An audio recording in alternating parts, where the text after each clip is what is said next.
la situation internationale, elle détermine quand même la situation en France. On a discuté du conflit israélo-palestinien, du rôle d'Israël dans la région, de l'impérialisme et du mouvement de solidarité avec la Palestine ici et ailleurs. Alors, la situation internationale, elle détermine la situation en France, non seulement parce que les problèmes auxquels les travailleurs ils sont confrontés ici, ils sont internationaux, mais aussi pour toujours relativiser et mettre un peu en perspective l'agitation politicienne qu'on voit aussi ici dans notre petit pays. Et ça, c'est lié bien sûr aux enjeux du capitalisme et de la lutte contre le capitalisme à l'échelle mondiale. Et on disait hier, mais Netanyahou, il n'a certainement pas le monopole des politiques coloniales et impérialistes, parce que ici aussi, un mot par exemple sur la Kanaki, parce que à l'heure où on parle, la réforme du code électoral que Macron il avait tenté d'imposer en mai 2024, elle est enterrée, mais les flics et la justice de Macron, ils essayent aussi d'enterrer tous ceux qui ont lutté contre cette réforme et des dirigeants indépendantistes, depuis les dirigeants indépendantistes jusqu'aux jeunes révoltés. Il y a plus de 60 d'entre eux qui sont déportés dans des prisons en France, c'est-à-dire à 17 000 km de chez eux, et on doit bien sûr exiger sans relâche leur libération immédiate et la fin des poursuites, c'est quand même la moindre des choses. Alors il y a sûrement des camarades de Toulouse et du Sud-Ouest qui sont dans la salle et qui iront manifester la semaine prochaine devant la prison de Lannemezan. Alors c'est une manifestation annuelle pour la libération de Georges Ibrahim Abdallah qui est emprisonné depuis presque 40 ans maintenant sous de faux prétextes, qui est le plus vieux prisonnier politique de France, qui est un militant communiste libanais, mais il est enfermé dans la même tôle en fait que les jeunes Kanaks, et le rassemblement c'est aussi pour leur apporter un soutien.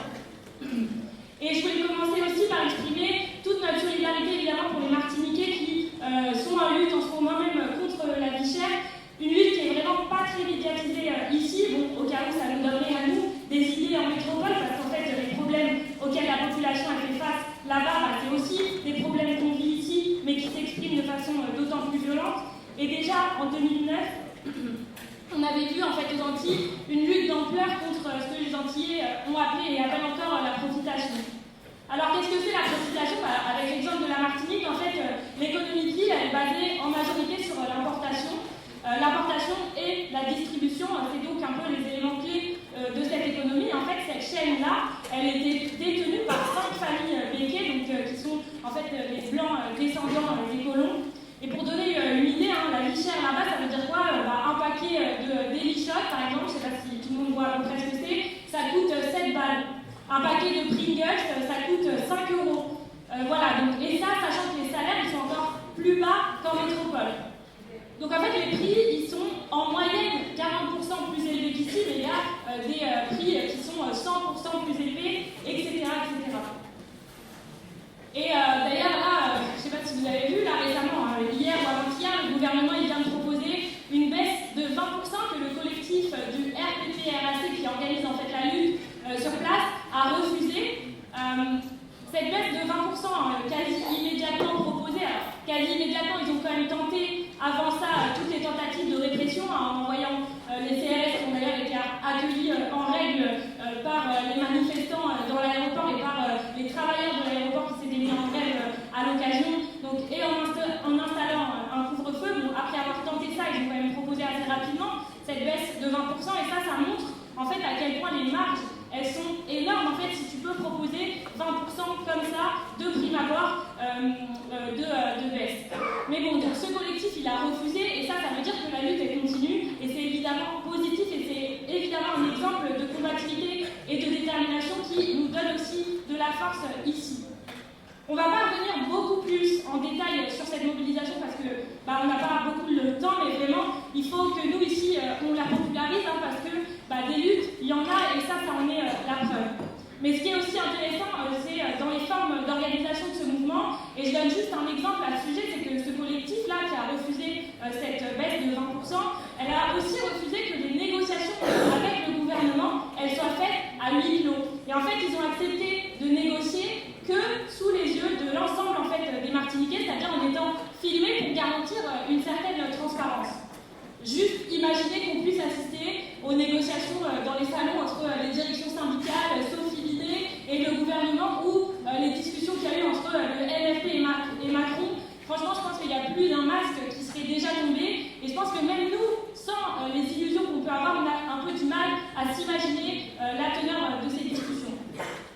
Bon bref, la lutte des Martiniquais, c'est aussi la nôtre, parce que les problèmes contre lesquels ils soulèvent, c'est aussi les nôtres, et parce que c'est au même gouvernement qu'on est confronté. Même gouvernement qui d'ailleurs, à l'occasion du vote du budget, là, a proposé une baisse de 9% du budget alloué aux Outre-mer. Alors justement, le budget, parlons-en un peu. Alors au début, le gouvernement nous a parlé d'un budget quasiment rouge, t'étais presque dans le communisme, hein, si tu les écoutais. Barnier, il allait vraiment faire payer les riches et taxer enfin ce qu'ils appellent les super profits. Et puis au final, rien. Mais quand on dit rien, c'est vraiment rien du tout. Parce que la prétendue taxe sur les riches, en fait, elle concernait à peine 25 000 ménages et ça devait rapporter 2 milliards, comparé quand même aux 40 milliards d'économies envisagées à la base. Bon, d'ailleurs, ces familles-là, ultra privilégiées, elles avaient déjà probablement payé des avocats fiscalistes pour y échapper. Et en fait, les taxes sur les super profits, en fait, c'était juste un projet de baisser un peu les subventions aux très grands groupes qui se gavent. Alors, des projets qui fondent comme neige au soleil, un petit exemple, chaque patron, petit ou gros, il reçoit une enveloppe de 6 000 € cash dès qu'il embauche un apprenti. Et Barnier, là, il envisage de réduire cette enveloppe à 4 500 €, donc donner un petit peu moins aux patrons quand ils embauchent un apprenti. Et alors, ça fait un tollé complet du MEDEF, qui a immédiatement menacé de plus embaucher d'apprentis. Ce qui est quand même marrant de la part de patrons qui jurent vraiment la main sur le cœur, qu'ils adorent l'apprentissage, qui veulent apporter leur pierre à l'édifice, à l'effort social d'éducation et de formation. Mais bon, l'effort social, il se mesure quand même en euros.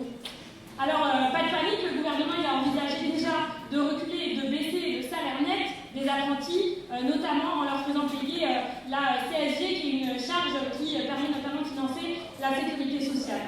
Donc en fait, on menace de prendre au patron et finalement, on pioche dans le portefeuille des travailleurs et des travailleurs en formation.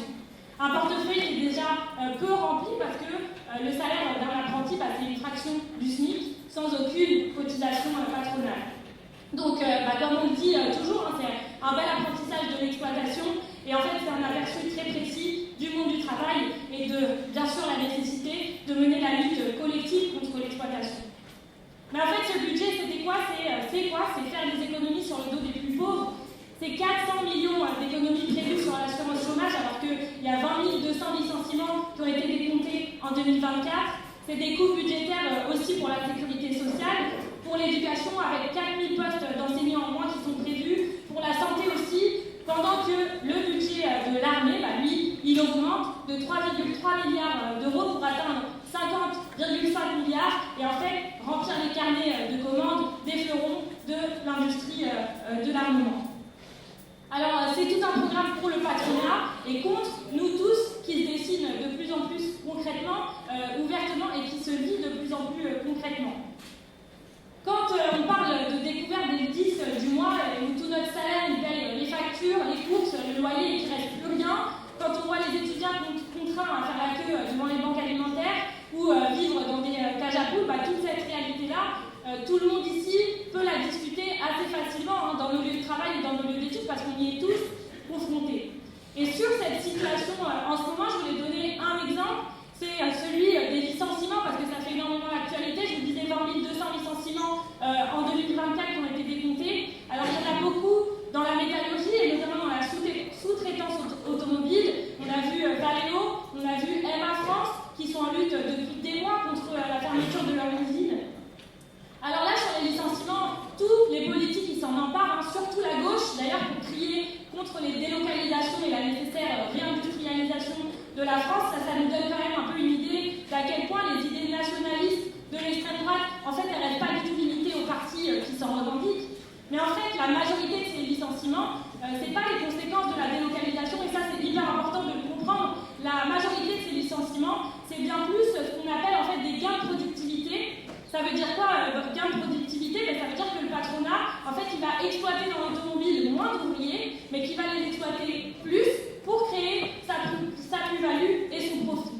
Et en fait, c'est ça la réalité dans la sous-traitance, mais c'est aussi de plus en plus la réalité dans les grandes industries automobiles, des donneurs d'ordre, ce qu'on appelle les donneurs d'ordre, comme par exemple l'entreprise PSA.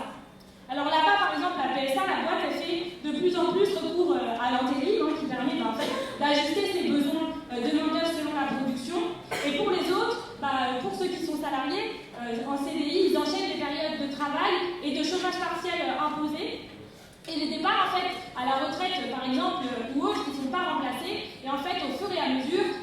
entreprises PSA, elles vident les entreprises avant que les fermetures soient officiellement annoncées. Et cette stratégie-là du patronat, c'est un moyen pour eux de minimiser les possibilités aussi d'une lutte collective face aux fermetures. Alors, juste, je vous cite, je ne sais pas si tout le monde a vu, il y avait le salon de l'automobile jeudi dernier, dans lequel il y a toujours un rassemblement, et là un rassemblement qui avait d'autant plus d'importance au vu de cette situation sur les licenciements. Et il y a un camarade à nous, Ken, qui milite donc à PSA Poissy, qui a fait une vidéo avec un autre camarade de MA France, et je vais juste citer ce que Ken a dit. Je ne sais pas si vous avez vu la vidéo, mais je vous y renvoie quand même. Mais je vous cite quand même ce qu'il dit dans la vidéo. Il dit « Les patrons font tout pour diviser les travailleurs, et je pense que c'est hyper important qu'on soit ensemble dans la lutte, que les travailleurs soient unis face au patronat. Les divisions qu'ils essayent de mettre entre les travailleurs, faut mettre tout ça à la poubelle. Il faut vraiment qu'on s'unisse, quel que soit notre syndicat, qu'on soit ouvrier professionnel ou non, qu'on soit sous-traitant ou salarié d'une entreprise donneur d'ordre. En fait, on est tous unis ici, bon là ils sont au salon de l'auto, pour montrer qu'on n'est pas d'accord avec la casse de l'emploi, et on pense que ce rassemblement, il faut qu'il soit une première étape pour se coordonner entre nous, pour prendre des contacts et pour préparer un plan de bataille. Parce que le patronat, lui, il a un plan de bataille contre la classe ouvrière, et il faut absolument que nous, les ouvriers, quelle que soit notre situation, quelle que soit notre étiquette, on ait un plan de guerre contre le patronat. Il faut absolument qu'on sauve nos emplois, qu'on empêche les fermetures d'usines, qu'on impose l'interdiction des licenciements, qu'on améliore les conditions de travail et qu'on augmente les salaires. Parce qu'il y en a marre de se faire écraser par des milliardaires, par des patrons arrogants qui touchent 100 000 € par jour, comme Tavares par exemple. Ces gens-là aussi, il faut les mettre à la poubelle. Donc elle veut mettre tous les patrons à la poubelle, mais je pense qu'il a raison. Ces gens-là, il faut les mettre à la poubelle. Et maintenant, il faut passer à la contre-offensive et il faut le faire tous ensemble. Donc voilà, c'est ça un peu ce que disait Ken, et je laisse Gaël dire quelques mots sur ce qu'on tente en ce moment et sur les perspectives qu'on défend, notamment sur les licenciements. Mais en fait, cette situation de licenciement, elle est vraie dans le secteur privé, dans le secteur de l'automobile, dans la métallurgie, mais elle n'est pas vraie que là. Et ça, on le voit dans un autre secteur, par exemple, c'est celui du travail social et de la santé, qui sont confrontés en fait à des manques de personnel et même à des suppressions de postes. Un exemple, par exemple, la Caisse nationale de l'assurance maladie, là, début octobre, elle a annoncé des suppressions de postes, et elle a aussi annoncé le transfert de 7000 salariés qui sont chargés en fait du contrôle des arrêts maladie vers les caisses primaires. L'objectif de ça, en fait, il est double. D'abord, c'est de fusionner des services pour faire des économies, mais c'est aussi permettre à ce que le contrôle de ces arrêts, en fait, ceux qui vont vérifier si les gens sont vraiment en arrêt ou pas, ils puissent être un peu plus faits au regard des gestions comptables plutôt que du médical. Dans le travail social, la PJJ, la protection judiciaire de la jeunesse, elle a supprimé 500 postes en CDD le mois dernier. L'association des paralysés de France, elle annonce le licenciement de 400 salariés. Bref, en fait, dans un secteur qui est très éclaté, comme celui du social, c'est à la même politique de licenciement que sont confrontés les travailleurs. Et derrière, c'est aussi les mêmes conséquences qu'ils pourraient subir en fait, en se retrouvant au chômage après les différentes attaques de la réforme chômage par Attal, on s'en rappelle, et celles qui sont maintenant prévues par Barnier.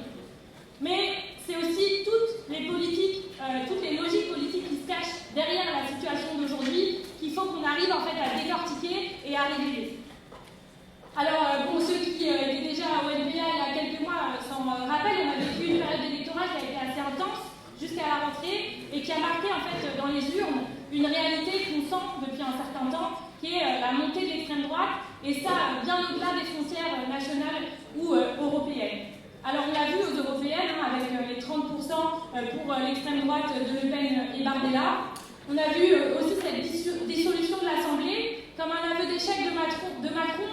Et en fait, c'est un peu plus qu'un aveu d'échec, parce que c'est pas dit que Macron il s'en relève. Par contre, ce qu'on voit pour l'instant, c'est que la bourgeoisie, elle s'en sort bien, parce que cette crise politique-là, elle n'a pas encore donné lieu à une révolte qui est venue d'en bas.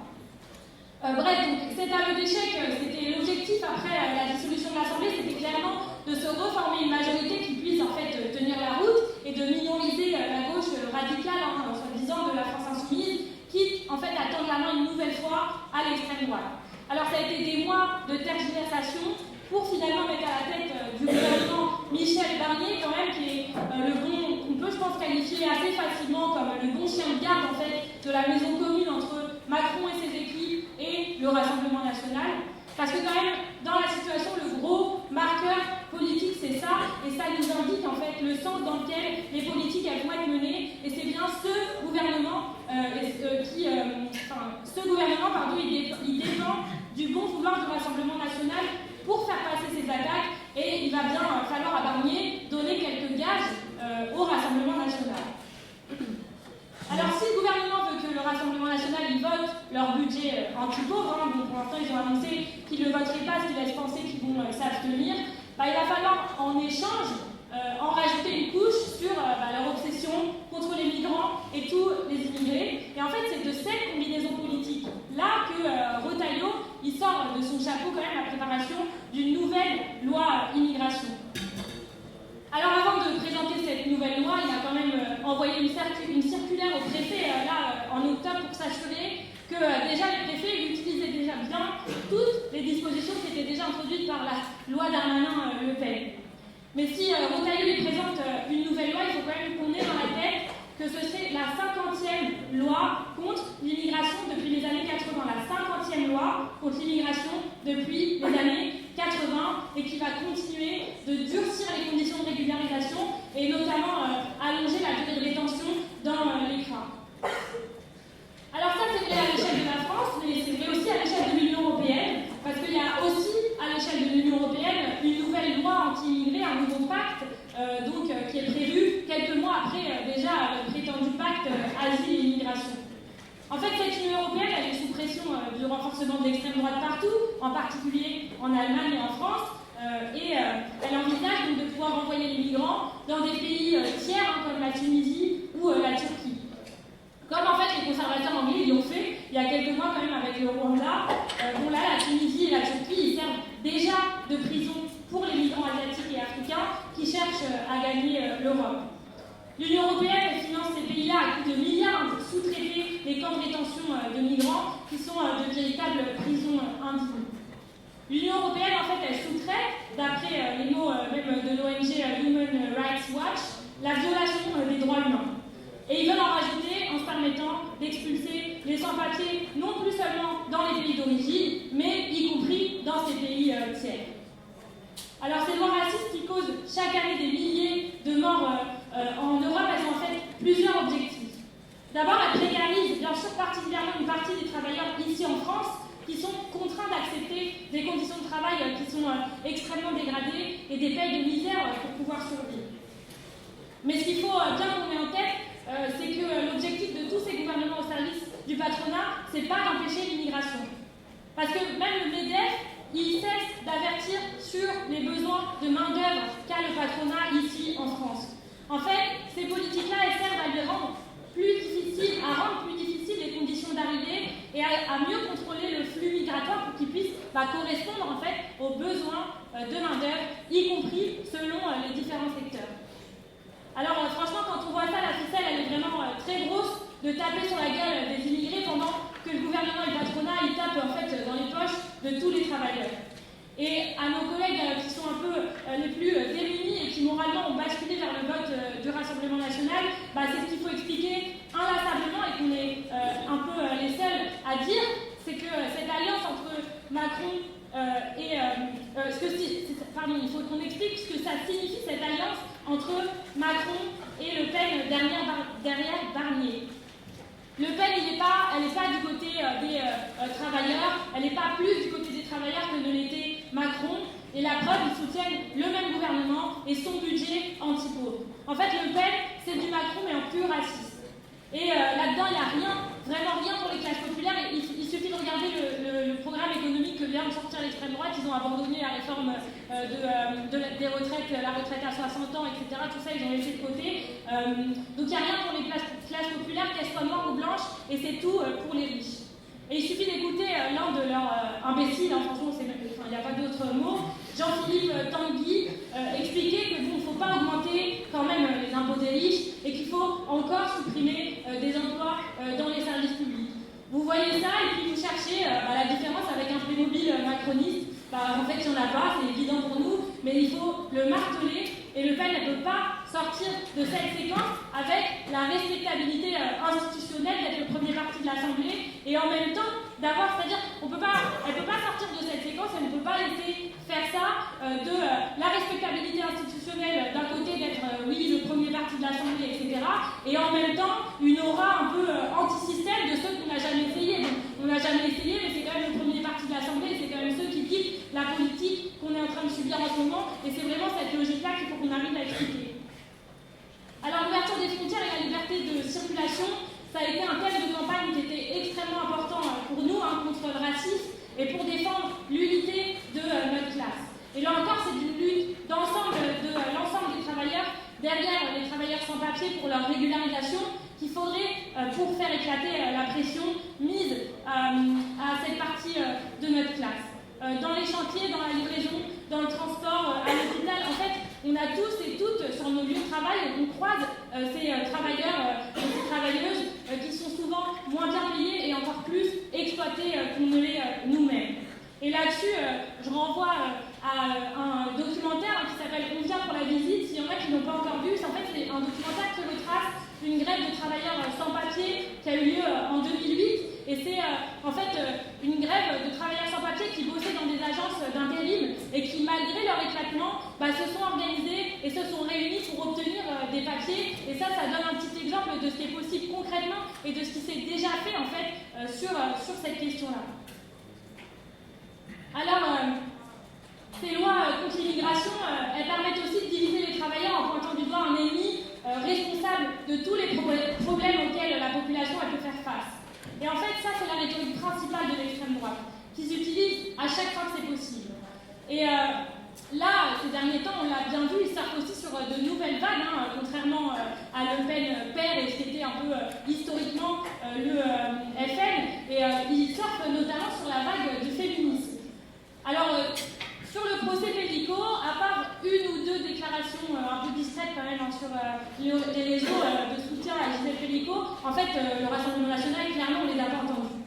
Par contre, sur le meurtre de Philippine et le viol de Philippine par un Marocain sous OQTF, là, ça a été l'occasion d'un rabâchage médiatique mais qui était vraiment dégueulasse et qui a absolument rien à voir avec la lutte contre les féminicides, mais qui est rien d'autre qu'une instrumentalisation raciste, et encore une fois, je le redis, dégueulasse, à des fins politiques qui sont quand même très très claires. Et cette instrumentalisation-là autour du viol et du meurtre de Philippine, elle n'a pas été instrumentalisée uniquement par le Rassemblement national, mais par une grande partie du gouvernement, et en premier lieu Retailleau, l'écrivain de la prochaine loi immigration, ainsi que la droite. Mais ni pour l'extrême droite, ni pour le gouvernement, le problème, c'est d'agir et de lutter réellement contre les violences sexistes et sexuelles. En fait, c'est pas possible pour un gouvernement comme ça de lutter contre les violences sexistes et sexuelles quand on annonce des coupes budgétaires de plus de 20 milliards d'euros et autant de suppressions de postes et de réorganisation dans le secteur de la santé et du social vers qui les femmes qui sont victimes, elles pourraient se tourner. Et dans le cas de Pellico, oui, c'est sûr, c'est difficile pour le Rassemblement national de réagir politiquement quand un procès comme celui-là, ça devient un vrai cas d'école et qui montre à travers quand même 50 accusés toutes les phases que peuvent avoir des violeurs et comment finalement le problème, il est bien entré dans un fonctionnement social et a fortiori celui de la famille qui est quand même sacré pour le Rassemblement national et à laquelle il ne faut pas toucher et dans lesquels ont lieu la grande majorité des viols et des incestes. Alors aujourd'hui, et 7 ans après MeToo, c'est les femmes elles-mêmes qui mènent la bagarre par des procès comme celui de Gisèle Pellico, mais aussi par le fait de parler et aussi en sortant chaque année nombreuses dans les rues et à toutes les occasions pour dénoncer en fait ce système d'oppression patriarcale. Et là encore, la lutte elle se mène sous bien des aspects, en se battant pour nos conditions de vie et de travail, pour garantir en fait à chacune la possibilité d'une réelle indépendance économique, et en se battant contre ce gouvernement et tous les autres au service du patronat qui font des économies qui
week-end. Comme l'a dit Selma, en fait, nous, qu'est-ce qu'on a envie? On a envie d'être capable d'analyser la situation, mais d'y intervenir. Et je crois qu'en réalité, aujourd'hui, je crois que vous êtes près de 300 jeunes inscrits et inscrites, ici dans la salle, un peu plus de 200. On voit qu'on traverse en fait un monde capitaliste totalement en guerre. On voit aussi que face à ça, ce qui domine au sein du mouvement ouvrier politique et syndical, c'est les solutions institutionnelles. Et donc ça rend d'autant plus important de prendre le temps de discuter, de s'organiser et de voir quels sont les chemins qui sont les nôtres pour frapper ensemble et imposer un autre rapport de force. Je tiens évidemment à remercier la présence ici des camarades de l'État espagnol de l'ISAR, comme ça a été dit par Hortense, mais parce que ça nous permet, nous, en tant que communistes, en tant qu'internationalistes, de aussi comprendre toute une série de conneries qui nous sont racontées. Par exemple, on nous dit, dans l'État espagnol, c'est le gouvernement le plus à gauche de l'histoire. Ils ont, pour preuve, reconnu l'État palestinien. Et bien, de la même manière, au lendemain des élections européennes, ça a été les évacuations des universités, la répression policière. Les camarades ici de Grenade ont été eux-mêmes, lorsqu'ils ont organisé des manifestations, réprimés sur la base d'amendes, ou encore récemment, lorsque la vice-présidente du gouvernement, ministre du Travail également, et ancienne membre du Parti communiste, puisque vous savez, dans l'État espagnol, c'est un gouvernement de coalition Parti socialiste et Parti communiste, qui, lorsqu'ils ont interrogé sur la vente d'armes et sur cette dichotomie entre le discours et les actes de ce gouvernement, eh bien, ils ont été évidemment immédiatement identifiés par la police nationale. Ces contradictions-là, si on veut être en capacité de justement avoir une cohérence entre ce que l'on défend et ce que l'on fait, on est obligé d'avoir une vision qui est une vision internationale. Les camarades du GKS du nord du Pays Basque vont être également présents pendant 2 jours et on aura l'opportunité d'avoir, je crois, les camarades des États-Unis de Speak Out Now qui vont permettre aussi de nous donner cet éclairage. Alors oui, nous armer pour comprendre la situation et agir. C'est quoi la réalité dans laquelle nous vivons, dans laquelle vivent les travailleurs, les travailleuses et la jeunesse? Je l'ai dit tout à l'heure, c'est un monde en guerre. Les capitalistes se mènent la guerre. Et pour mener cette guerre, ils sont obligés de mener une guerre sociale contre les travailleurs et les travailleuses, contre la jeunesse. La bande de Gaza et les chiffres sont donnés par des institutions internationales rattachées à la bourgeoisie, comme l'UNICEF. Rappelons ces chiffres après l'indécence des capitalistes de nous montrer, comme ils le font régulièrement, ça a été rappelé hier à la GK par Aurélien, mais de montrer comment ils assassinent le dirigeant du Hamas, comme ils nous ont montré il y a quelques années de ça, comment ils assassinaient Saddam Hussein en Irak ou Kadhafi en Libye. Mais en réalité, c'est pour se mener la guerre entre eux, pour leurs intérêts de capitalistes, avec la logique impérialiste, la logique du marché. Aujourd'hui, dans la bande de Gaza, c'est plus de 42 000 morts, plus de 14 000 enfants qui sont morts, près de 100 000 personnes ont été blessées, dont plus de 12 000 enfants. Sur place, un enfant est tué ou blessé toutes les 10 minutes. Et la bourgeoisie, notre gouvernement, continue d'assimiler la solidarité avec le peuple palestinien, notre opposition à cette guerre impérialiste qui s'élargit dans la région, à de l'antisémitisme. Tous ceux et toutes celles qui, au sein du mouvement ouvrier, restent l'arme au pied, portent une responsabilité extrêmement grave. Donc oui, les capitalistes se mènent la guerre, et il nous mène la guerre sociale ici dans nos pays. Car nous le voyons, tout augmente, sauf nos salaires. Ça a été rappelé par rapport au plan de licenciement, mais sur l'inflation. Depuis un an, sur les produits de première nécessité, ils ont augmenté entre plus de 21% ou jusqu'à 26%. Le SMIC, il est toujours en dessous de 1 400 € net. Ce sont 9 millions d'hommes et de femmes en France qui sont en dessous du seuil de pauvreté. On est passé en mai dernier, d'après les chiffres de la CGT, de 132 plans de licenciement à octobre aujourd'hui, 180 entreprises qui sont effectivement touchées par ces plans de licenciement. C'est-à-dire entre 60 et 90 000 emplois directs ou indirects qui sont touchés. Et pendant ce temps-là, les capitalistes se font de la thune sur le dos des travailleurs et des travailleuses, sur cette guerre sociale qu'ils mènent, sur la guerre qu'ils se mènent entre eux. Tavares, on le sait, gagne, et c'est indécent, par rapport aux sous-traitants comme Emma France, jusqu'à 100 000 € par jour. Comment peut-on encore croire qu'il y a une solution institutionnelle à ce système capitaliste qui est basé sur la guerre, sur l'exploitation et sur l'oppression? Heureusement que notre organisation politique, heureusement que la gauche révolutionnaire pose le problème d'en finir avec le système capitaliste. Et évidemment que la solution, elle est en dehors des institutions.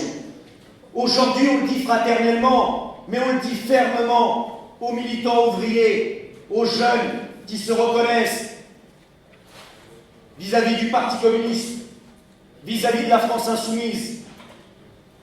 Quel est le bilan qu'on tire depuis 3-4 mois de cette logique institutionnelle de tout l'été? Nous vendre la possibilité d'un premier ou d'une première ministre issu des rangs de la France insoumise. Et aujourd'hui, de nous vendre la possibilité de la destitution de Macron. Si on veut en finir avec le pouvoir de la bourgeoisie et des capitalistes, avec Macron et tous ceux qui sont à leur service, on le sait, il va falloir, et on ne pourra pas lever l'obstacle, celui de la construction d'un mouvement d'ensemble, celui du fait de bloquer l'économie, celui de mettre à l'arrêt le pays. Et c'est ce langage, ce discours-là qu'il faut tenir aux travailleurs et à la jeunesse, aux travailleuses et à la jeunesse. Parce que sinon, ce n'est pas juste des impasses institutionnelles. On envoie l'ensemble de notre classe dans le mur. Lorsqu'on dit qu'il y a urgence, lorsqu'on dit que notre planète brûle, lorsqu'on dit que nos vies brûlent, il y a urgence à se doter, comme l'a dit Ken, à la tribune, de ce rassemblement de travailleurs et de travailleuses de l'automobile. On doit se doter d'un plan de bataille, on doit se doter d'un plan de guerre contre les capitalistes. Et tous ceux et toutes celles qui esquivent cette réalité, qui préparent les prochaines élections municipales ou je ne sais quelles autres, en réalité, ils laissent grandir le poison et le cancer du capitalisme et de la logique du profit. Donc il y a un enjeu, il y a une course de vitesse. Et on voit, et je suis très content de voir ici, toute une série de têtes qu'on a rencontrées avec Selma dans le cadre des campagnes que nous avons menées électorales, mais de voir aussi qu'en fait, il y a d'autant plus de jeunes qui sont aujourd'hui, qui s'interrogent, qui se politisent, qui discutent de la nécessité de militer et d'avancer. Ça se joue en dehors du Parlement. Et il va falloir, comme on l'a dit, mettre le pays à l'arrêt, il va falloir un mouvement d'ensemble. Oui, ce que l'on veut, c'est une grève générale. Et les directions syndicales, vous savez, ces directions syndicales qui nous parlent de la charte d'Amiens, de la séparation entre le parti et le syndicat, dès qu'il y a des révolutionnaires qui en fait défendent un plan de bataille, un plan de guerre, qui disent il ne faudrait peut-être pas se bagarrer usine par usine, et pourquoi donner 30 000 dates différenciées par secteur, pourquoi pas frapper en centralisation. Attendez, là tu fais de la politique, indépendance des syndicats, ils nous ont montré une grande leçon d'indépendance syndicale. On avait l'impression que Sophie Bénet postulait elle-même au poste de ministre du Travail au lieu de se doter d'un plan de bataille pour nos grèves, pour nos assemblées générales, pour nos comités de grève. Et c'est la question essentielle. Alors effectivement, avec nos forces, qu'est-ce qu'on discute? Eh bien, on discute avec les travailleurs et les travailleuses, quoi qu'ils aient voté, mais qui se rendent bien compte que ce qui doit être au centre de gravité de notre action, c'est la question de la grève, c'est la question de l'action collective, de dire faisons front par l'action collective, Faisons front par la grève. Vous les camarades de la CGT, vous les camarades qui êtes à Solidaire, vous les travailleurs et travailleuses qui êtes victimes des plans de licenciement, de cette vie chère, le chemin qu'on doit suivre, et c'est ma raison de l'indiquer, pourquoi on ne parle pas autant de la question martiniquaise, de comment les travailleurs et travailleuses martiniquais se battent contre la vie chère, parce que ça pourrait donner confiance et des idées. Déjà en 2009, au moment de la grève générale en Guadeloupe, ça avait donné des idées et de la force aux travailleurs français. Parce que lorsque ces grèves et ces mobilisations existent, eh bien elles inspirent, elles donnent confiance sur l'action collective. Et c'est essentiellement notre rôle qu'on doit porter dans les entreprises, mais qu'on doit également porter ce discours de vérité au sein de la jeunesse, où qu'elle soit. Et il y a beaucoup de jeunes travailleurs qui aujourd'hui sont des jeunes précaires dans les universités, on le sait évidemment, mais aussi dans le monde du travail. Alors comment faire face à ça? Eh bien, ça veut dire s'unifier, ça veut dire qu'il va falloir prendre nos responsabilités. Les syndicalistes, les travailleurs de ces boîtes, s'unifier. Les travailleurs de Emma France, lorsqu'ils interpellent d'autres travailleurs qui sont touchés par des plans de licenciement, c'est une question évidemment essentielle. Comme avaient pu le faire en son temps les travailleurs et travailleuses des TUI France sur la question des plans de licenciement. Cette question, elle est fondamentale. Mais nous n'aurions pas un rôle à jouer, l'ensemble des courants révolutionnaires, pour mener cette politique de manière commune, pour regrouper de manière commune les travailleurs et travailleuses qui se posent ces questions-là. Nous considérons, au niveau du nouveau parti anticapitaliste révolutionnaire, qu'il s'agit d'une de nos tâches essentielles. Mais ça veut dire aussi la capacité, à un moment donné, là on a passé une séquence assez pénible à la Poste, où on a essayé de la transformer des passages des CHSCT au CSE avec des élections dans l'entreprise, mais en réalité, cette bagarre-là, l'objectif du patronat, c'est de toujours réduire la capacité d'action collective. Aujourd'hui, il se trouve qu'un certain nombre de militants révolutionnaires en Île-de-France, à la Poste, peuvent jouer un rôle de rapport de force vis-à-vis de l'entreprise. Mais là encore, on pourrait additionner les forces des camarades, des militants au sein des entreprises, y compris pour porter un discours commun. Et ça ferait des différences, quels que soient les choix d'intervention dans quelques syndicats qu'ils soient, qui par ailleurs au niveau national n'ont fait aucun d'entre eux la démonstration de leur supériorité. Mais il y aurait un enjeu à ce que les camarades de lutte ouvrière, à ce que les camarades, évidemment, du Parti des travailleurs et de notre organisation, dans les entreprises dans lesquelles ils y sont, eh bien, ils agissent ensemble. De la même manière, les camarades, aujourd'hui, lorsqu'on discute de pôle des révolutionnaires dans les entreprises par rapport au plan de licenciement, dans les boîtes, sur la question de la répression, il y aurait des occasions à pouvoir mener ces politiques de manière conjointe. Parce que vous voyez bien que entre ce qui a été discuté, porté pendant des mois par l'ensemble du mouvement ouvrier, qui nous a enfermés dans cette niche institutionnelle, aujourd'hui même, lorsqu'on reprend les chiffres de ce qui se passe en Palestine, comment c'est possible en fait qu'il n'y ait pas de discussion collective sur imposer un rapport de force commun sur la question palestinienne? On n'a même pas, Xavier le disait hier à la GK, sur les 1 an du début de l'offensive de l'État d'Israël contre le peuple palestinien, on n'a même pas été capable de frapper sur une journée commune au niveau national. Aujourd'hui, toutes ces organisations qui parlaient de la Palestine, quelles sont les discussions concrètes pour faire grandir le rapport de force? La question même de cette question palestinienne, de la guerre que sont les capitalistes, comment on la porte au sein des entreprises, de manière commune et conjointe. Alors comme disait Jean-Pierre Mercier et plein d'autres révolutionnaires, on ne va pas demander du lait à un bouc. Et donc on ne va pas demander ça aux réformistes, dont la seule solution est toujours institutionnelle.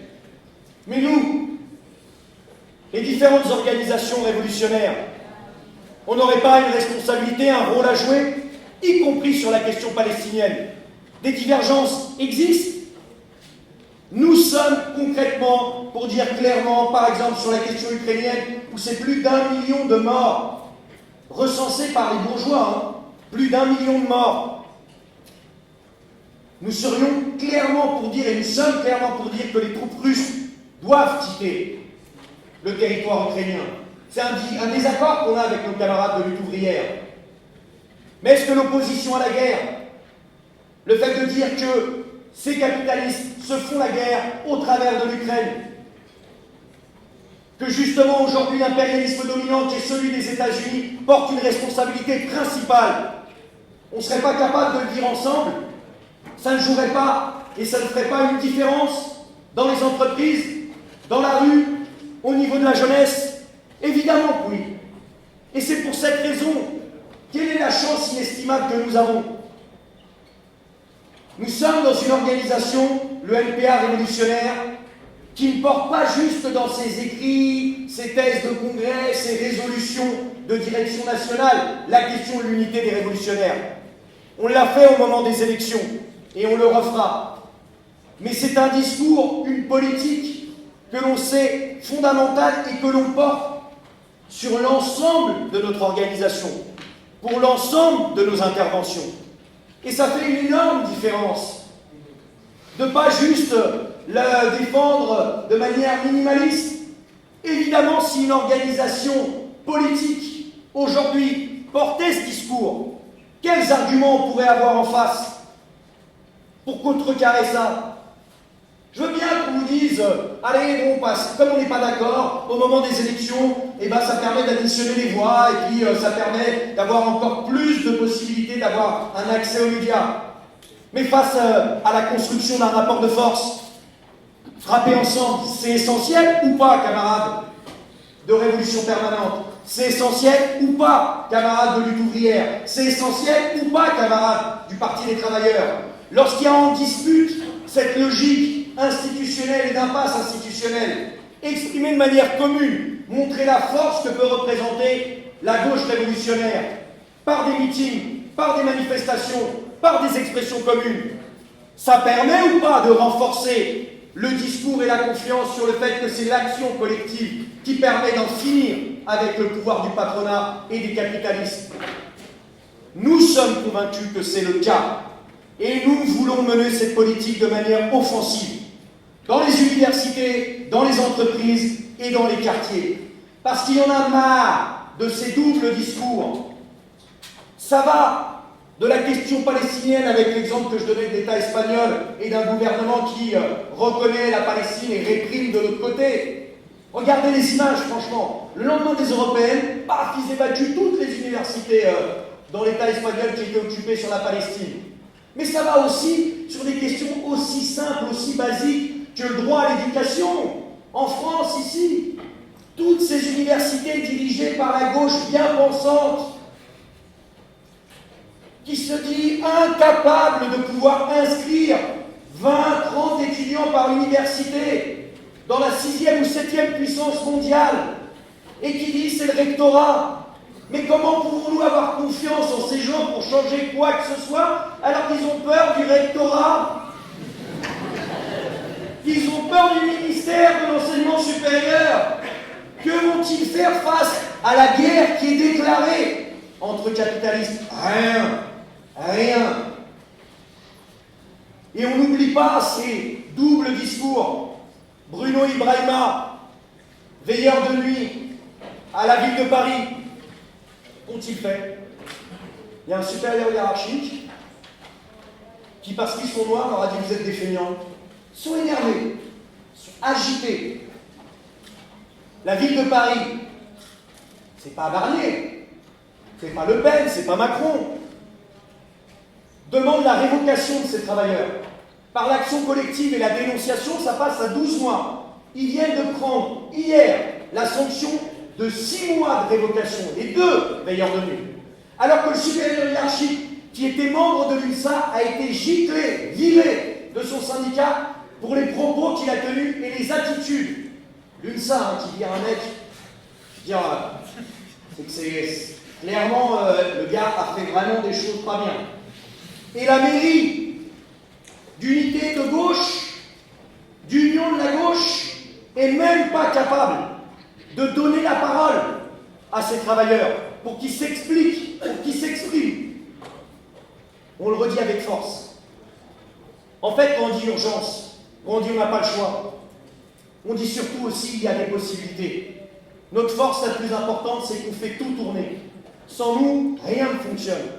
Rappelez-vous, pendant le Covid, lorsqu'ils nous disaient que nous étions les essentiels, tous ces travailleurs d'exécution méprisés au quotidien, sans qui rien n'est possible, dans les transports, dans la communication, dans l'industrie, tous ceux et toutes celles qui, alliés à la force de la jeunesse, peuvent permettre d'en finir avec le pouvoir du patronat et des capitalistes.